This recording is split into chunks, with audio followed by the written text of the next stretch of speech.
Thank you very much. It's a great pleasure to be here today in Trinidad. Now, I actually, I grew up, and everybody in the United States knows about Trinidad because of what is without doubt your greatest import. It's an export, that is second to none. Anybody want to guess what I'm thinking about? Yes, the mighty sparrow, calypso, steel drums. And my only regret about this trip is that I think I'm going to have to leave before I actually hear some steel drums. But fortunately, I do have. I must say that I was particularly impressed by your national anthem. I had never heard the national anthem. I'm going to go home and I'm going to put it on my iPod. That was the greatest, most inspiring national anthem.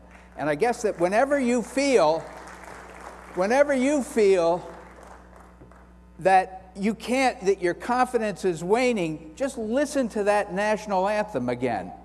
And you will realize how great Trinidad and Tobago can be. In fact, what I want to talk to you about is really this question, namely, what does it mean for a company to be great? And I'd like you to think about that. I'm going to be talking about that. It's the theme of the conference. It's something that's going to come up. And so I'd really like to have you focus on exactly that question and what it means to you. Let me tell you a little bit about my perspective on this question. I work at Inc. Magazine. Inc. Magazine, I think it's fair to say, is the preeminent magazine for entrepreneurs in the United States. It's been around since 1979. I've actually worked there for the past 29 years. And during that time, the climate for entrepreneurship and the whole actual understanding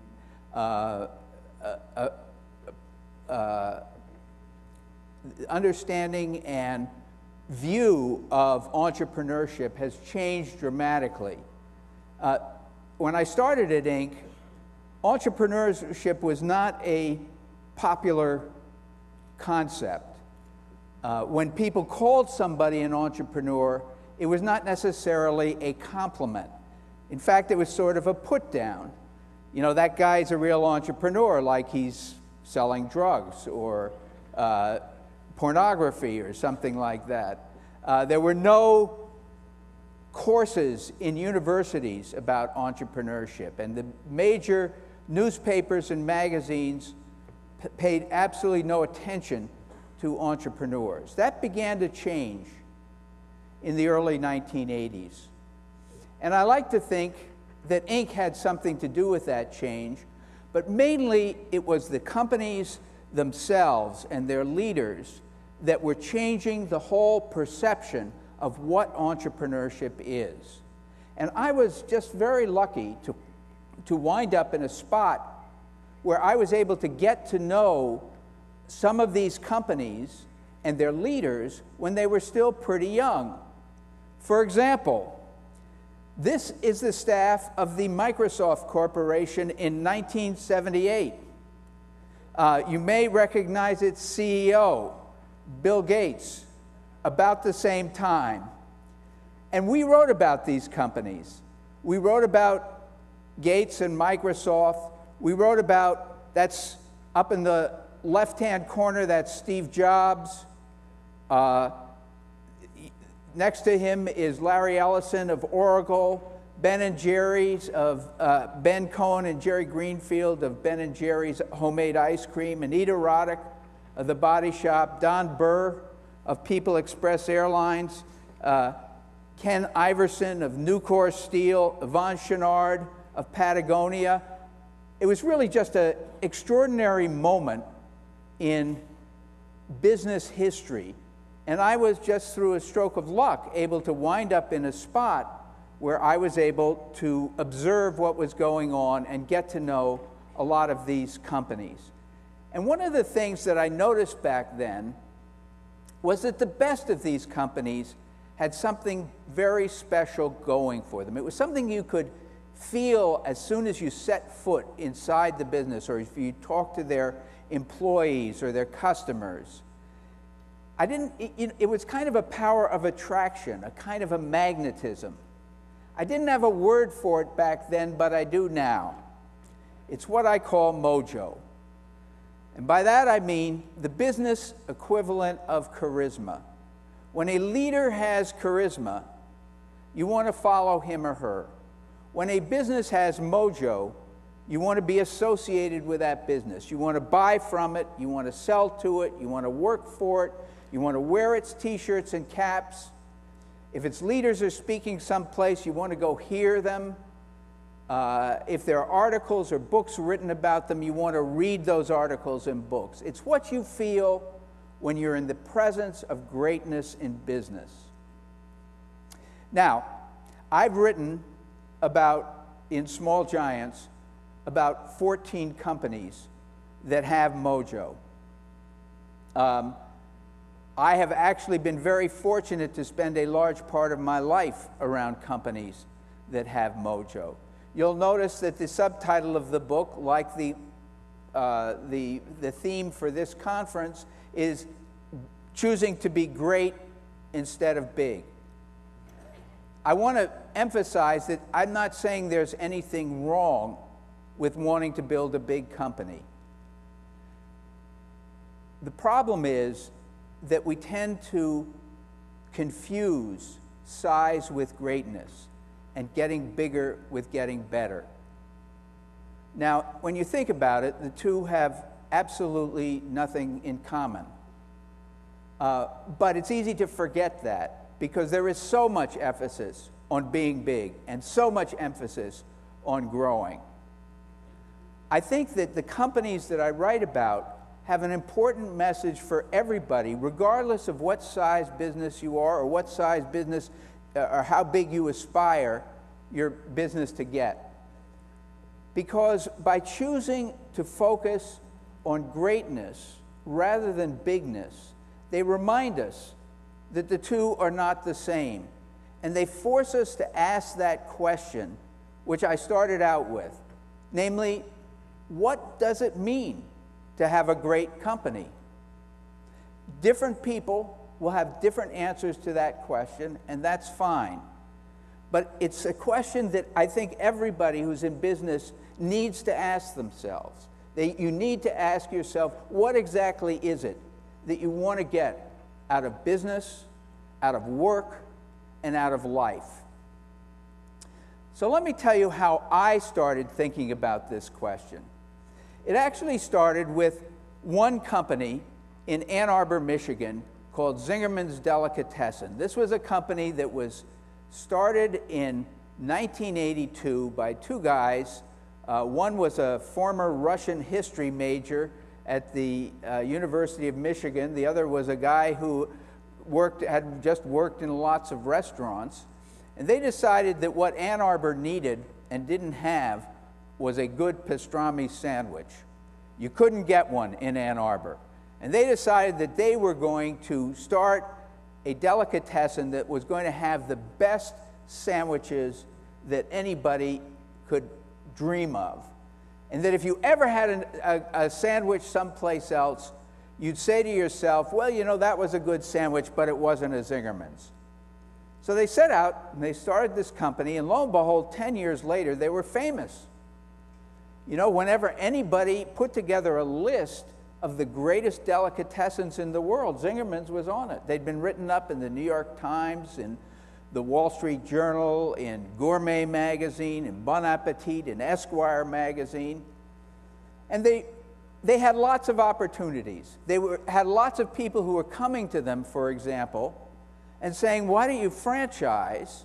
Why don't you build Zingerman's all over the country, and in fact, all over the world? And they said, well, you know, we don't want to do that. Said, we started out to create a business that was going to be great and unique. And when you start replicating something, it's no longer unique by definition, and lots of times it's not even very good, let alone great. And so they said, we're going to do something else. And for the next 2 years, the two founders, Ari Weinzweig and Paul Saginaw, met every week on a bench outside of Zingerman's to talk about, except in the middle of the winter, I should say, when it's probably not like the weather here. But they met every week to talk about exactly what they wanted to do, where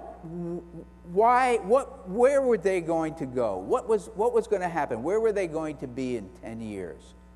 And they came up with a plan, and they rolled it out in 1994.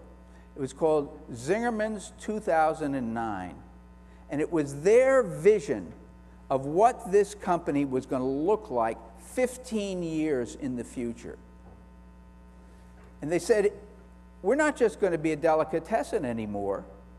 We're going to be a community of businesses, and we're going to call ourselves the Zingerman's Community of Businesses. And each one of these businesses is going to be related to food. It's going to be located in the Ann Arbor area. It's going to be run by people, including some people who've come up through our organization. And each of them is going to be great and unique in its own right. Well, today, they have more than achieved that. They have a world-class bakery called Zingerman's Bakehouse, which has won all kinds of awards and is larger than the delicatessen. They have a great restaurant. The chef there and the managing partner has won the James Beard Award. And it's called Zingerman's Roadhouse. They have a fantastic creamery that makes gelato and cheese, also award-winning, called Zingerman's Creamery. They have a candy company. They have a catering company. They have a mail-order business. They have a training company.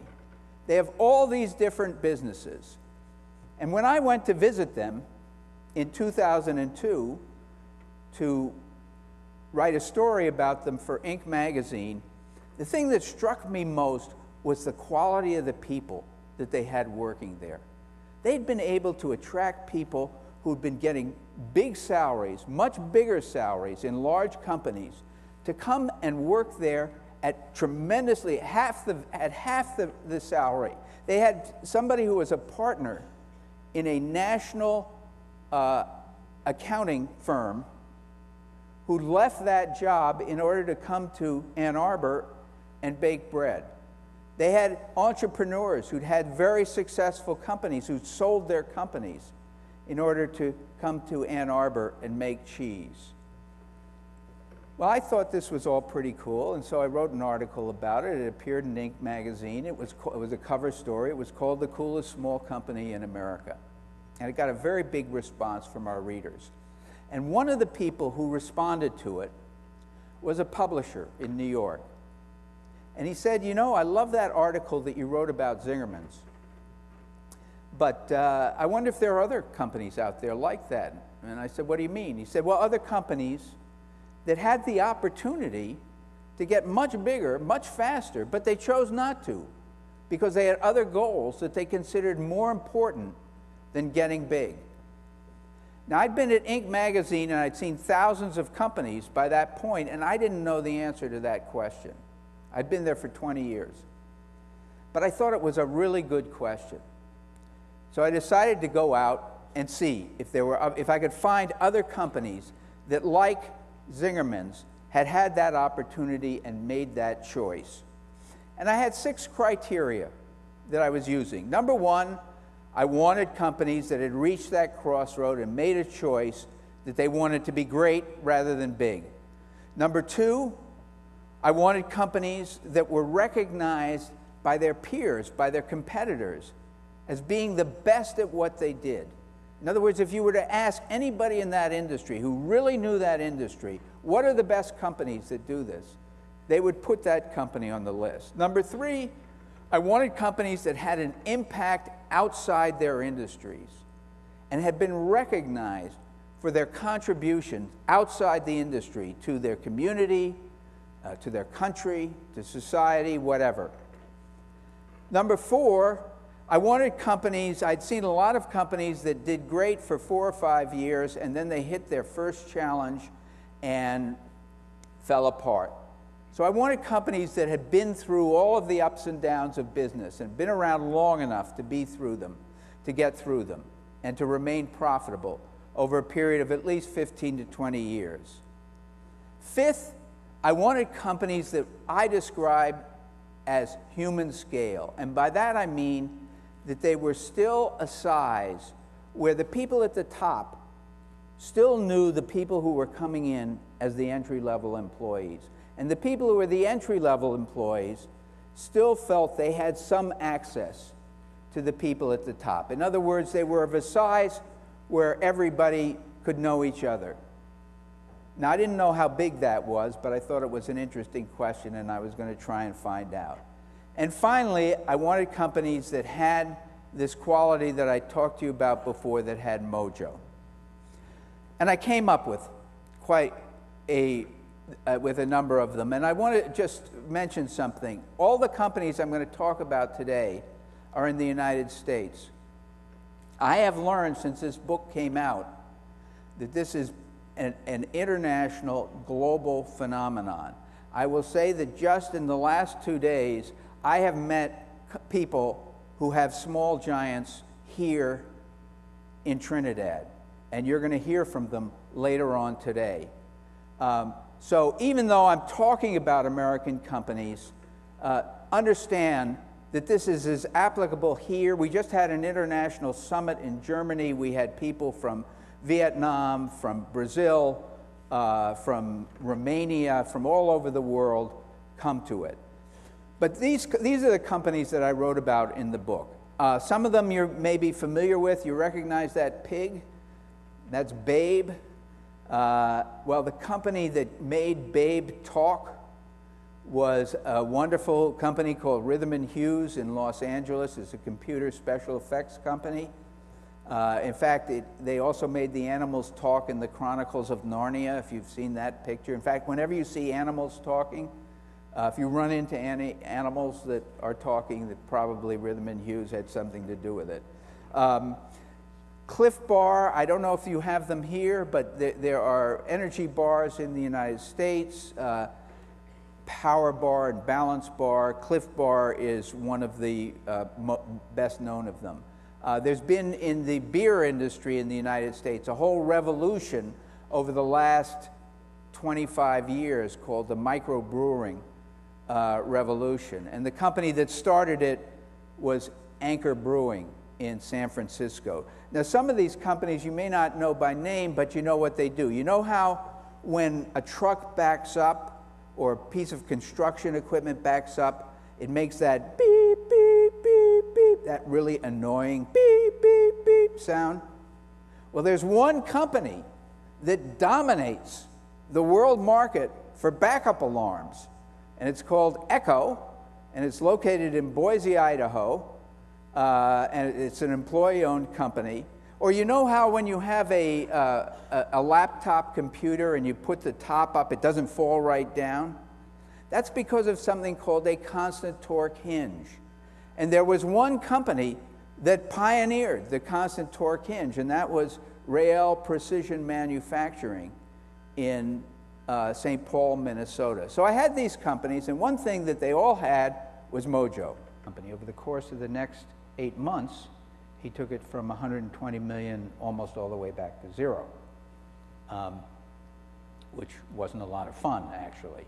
And he wound up having to lay off literally thousands and thousands of people who'd done nothing wrong.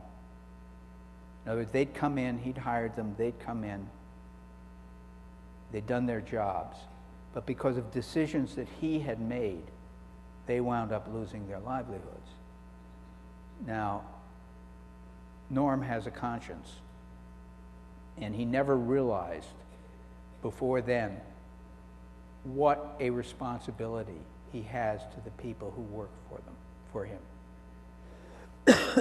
His belief is that if you ask somebody to come work for you, your job is to make sure that if they do their job, they're going to have a job.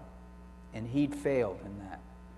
And so when he went to build his record storage business, he had a whole different attitude towards it. Now, it turns out that whereas the first company, which was built on greed, he wound up in a huge mess, and I mean, wound up living in his home, having to shut off part of it because he didn't want to have to heat it, because it was, pinching pennies. He built this second company, City Storage, which he sold a year and a half ago for $110 million. It was not built on greed.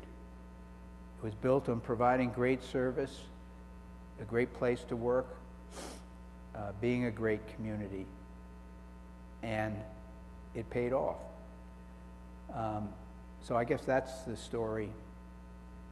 I don't know if that addresses your question, but that's the story that I think really sort of does get into that. Now, it's 10:31, and I don't want to hold up the rest of the day because I happen to know, and I'm telling you, the rest of the day is going to be great because I have met some of the other speakers, and they are terrific, and they are Trinidadian small giants. So thank you very much. I guess we're going to have a break here, and I'll be around. Look forward to meeting all of you.